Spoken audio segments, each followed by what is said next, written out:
Hello दोस्तों, नमस्कार। मेरा नाम है एसपी सिंह और आप यूट्यूब पॉडकास्ट के माध्यम से ये जानकारी ले रहे हैं जो एसपीएल लाइव लर्निंग चैनल के माध्यम से आपको दी जा रही है।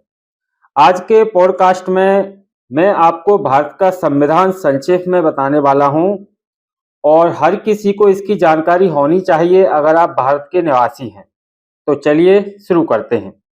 सबसे पहले संविधान के मूल तत्व। भारत के लोगों ने भारत को संपूर्ण प्रभुत्व संपन्न लोकतंत्रात्मक गणतंत्र बनाने का संकल्प लेकर नवंबर 1949 के 26वें दिन को संविधान को अंगीकार किया था, यानी अधिनियमित किया था और स्वयं को दिया था। भारत का संविधान ऐसा दस्तावेज है जिस पर भारत सरकार के आधार की संरचना की गई है। यह लिखित और विश्व में सबसे बड़ा संविधान है। इसके अंगीकरण के समय उसमें 395 अनुच्छेदों और 8 अनुसूचियों को शामिल करते हुए 22 भाग अंतर्विष्ट थे।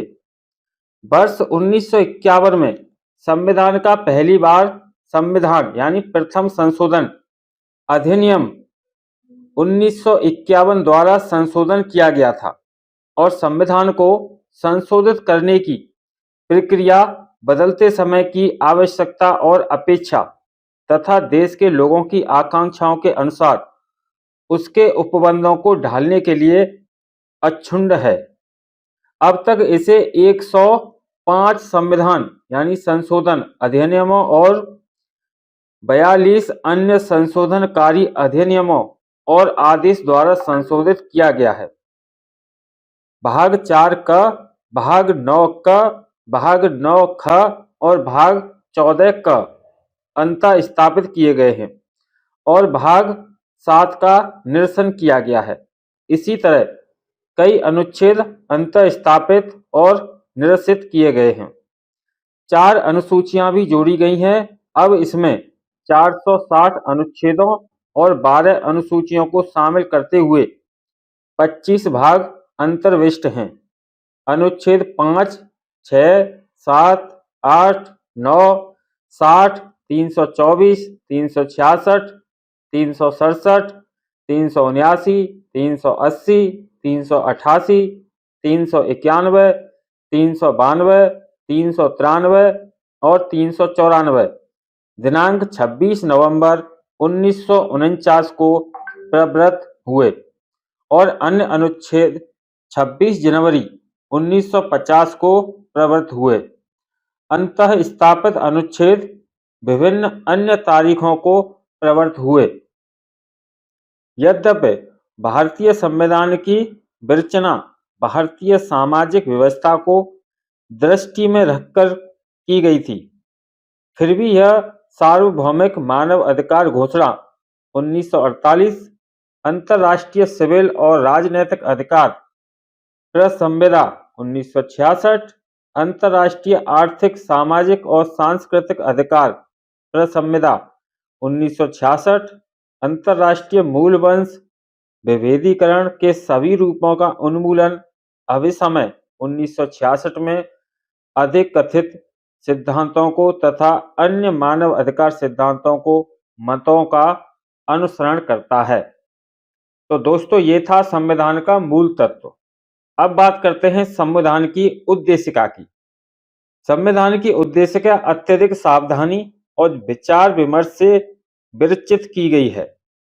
यह संविधान निर्माताओं के उच्च प्रयोजन और महान उद्देश्य को प्रकट करती है। यह संविधान की आत्मा है।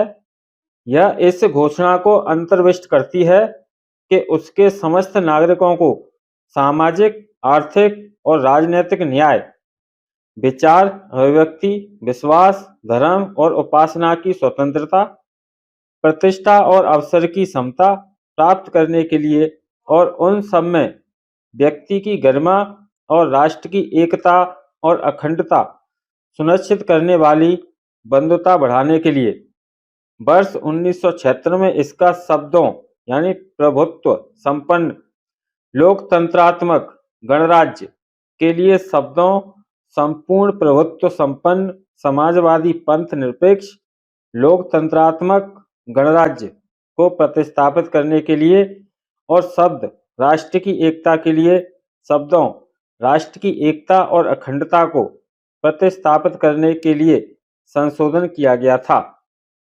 अब बात करते हैं भारत संघ की। तो भारत संघ क्या है?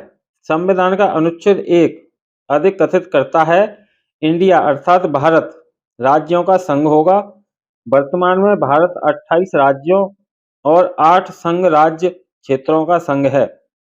राज्यों और संघ राज्य क्षेत्रों के नाम प्रथम अनुसूची में वे निर्दिष्ट हैं।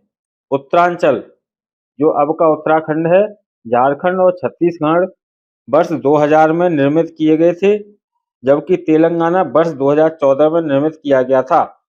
भारत के राज्य क्षेत्र में राज्यों के राज्य क्षेत्र, संघ राज्य क्षेत्र और ऐसे अन्य राज्य क्षेत्र जो समय समय पर अर्जित किए जाएं समाविष्ट होंगे। तो दोस्तों, भारत का संविधान संक्षेप में आज की इस पॉडकास्ट में इतना ही। इससे आगे का हम नेक्स्ट पॉडकास्ट में आपको बताएंगे। जब तक के लिए दीजिए इजाज़त। अगर आपको जानकारी अच्छी लगी है तो इसे लाइक करें, शेयर करें, और अगर अभी तक आपने हमारे चैनल को सब्सक्राइब नहीं किया है तो सब्सक्राइब करके बेल आइकन जरूर दबा दें, जिससे हमारी आगे आने वाली प्रत्येक जानकारी आपको सबसे पहले मिलती रहे। इसी के साथ नमस्कार।